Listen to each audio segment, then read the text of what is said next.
আসসালামু আলাইকুম, সবাই কেমন আছেন? আশা করি সবাই ভালো আছেন। আলহামদুলিল্লাহ আমিও মোটামুটি ভালোই আছি আল্লাহর রহমতে। এখানে বাঁধাকপি ভাপে দিছি, এখানে হলুদ, কাঁচামরিচ, পেঁয়াজ এগুলো দিয়ে ভাপে দিছি। লবণ দিইনি, লবণ আমি পরে দেবো।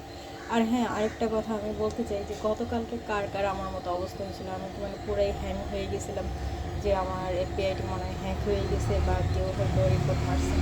আসলে এটা মনে হয় একটা টেকনিক্যাল ইস্যু ছিল। সকালবেলা উঠে দেখি আলহামদুলিল্লাহ ঠিক হয়ে গেছে। তো কারো যদি এরকম হয়ে থাকে অবশ্যই কমেন্ট বক্সে জানাবেন। এখানে আমি একটু লবণ মিক্স করে দিয়েছি আর সাথে দিয়ে দিলাম ফ্রোজেন টমেটো। এটাও একটু বয়েল হয়ে যাক, তারপরে একসাথে তেলে বাগার দিব। আর হ্যাঁ, টমেটোটা সবসময় মানে যখন যা কিছু সিদ্ধ হয়ে যায় তার একটু আগ মুহূর্তে দিলে চলে, কারণ টমেটো টক তো মানে তখন আবার ওই ডাল হোক বা যে কোনো কিছু সিদ্ধ হতে বাধা যায়। আর সেই জন্য সিদ্ধ হয়ে গেলে মানে 80% 90% সিদ্ধ হয়ে গেলে তখন টমেটো দেওয়াটাই বেস্ট।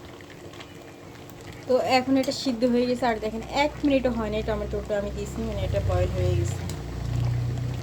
তো এটা এখন সাইকে নেব, তারপরে বাগা দিব। আর বাগার জন্য শুধুমাত্র আমি সাদা তেল ব্যবহার করব।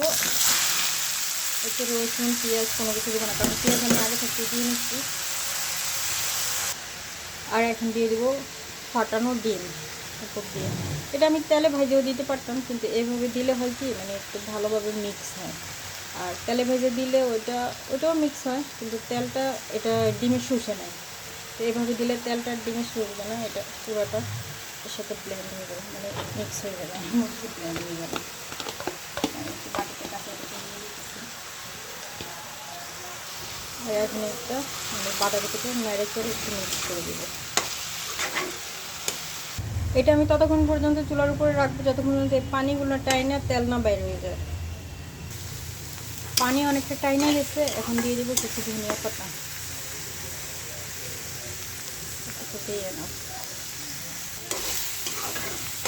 ভালোভাবে নেড়ে চেড়ে নিচ্ছি।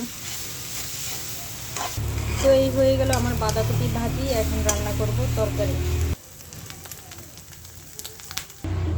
আর এখন মাছগুলো ভাজি করে নেব।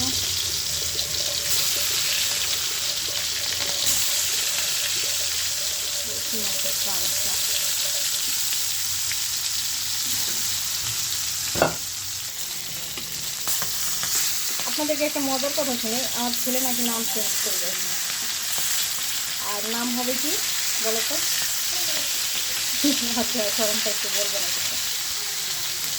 ওর নাম নীরব, তো ও দুষ্টামি করে যে, সেই জন্য এখন বলতেছে যে আমি আমার নামের সাথে যেহেতু যাই না, তাহলে আমি আমার নাম চেঞ্জ করবো। তেল এখানে গরম হয়ে গেছে, আর বাকি মশলাগুলো করতে হলে দিবে। এখানে আমি আগে থেকে সব মশলাগুলো মিক্স করে নিয়েছিলাম। বাকিতে একটু পানি দিয়ে মশলার মধ্যে পানি দিয়ে দেবো। নাড়াচাড়া দিয়ে মিক্স করে এখন মশলাটা ভালোভাবে কষিয়ে নিব যতক্ষণ পর্যন্ত উপরে তেল না ভেসে আসে। এরপরে ফুলকপি দিয়ে দেবো বা অন্যান্য সবজি থাকলে সেগুলোও দিয়ে দেবেন। আমি এমনভাবে বলতেছি মনে হয় যে আমি আপনাদেরকে রান্না শিখেছি, আপনারা তো আমার থেকেও বেশি এক্সপার্ট। তারপরেও যারা রান্না পারে না, যেমন যারা বিদেশে থাকে বা ব্যাচেলার ভাইয়ারা আছে, তাদের জন্য উপকারে আসবে আর কি। মশলা কষানো হয়ে গেছে, সবজিগুলো দিয়ে দেবো। আর আজকে তরকারিটা অল্প তো, তাই আমি সিলভারের কড়াই ইউজ করলাম। আর সবসময় আমার সিলভারের কড়াইতে রান্না করতে ভালো লাগে, মানে আমি যেমনি ইচ্ছে তেমনি নাড়াচাড়া করতে পারি, কোনো ভয় ভীতি কোনো কিছু থাকে না, যেটা নষ্ট হয়ে যাবে বা এটাকে এভাবে না এইভাবে আলতোভাবে ইউজ করতে হবে। এখানে একটু নাড়ে করে কষানো নিতেছি। এখানে ঝোলের পানি দিয়ে দিছি, আর ঝোল লাগবে না, এতটুকুই আনা। ফুলকপি অনেকটা সিদ্ধ হয়ে গেছে, আর এখন দিয়ে দেবো মাছের পিসগুলো।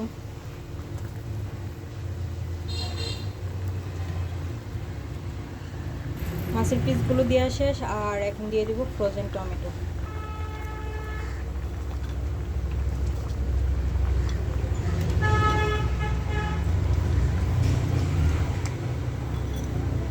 ফ্রোজেন টমেটো দেওয়া শেষ, আর দিয়ে দিব ধনিয়া পাতা।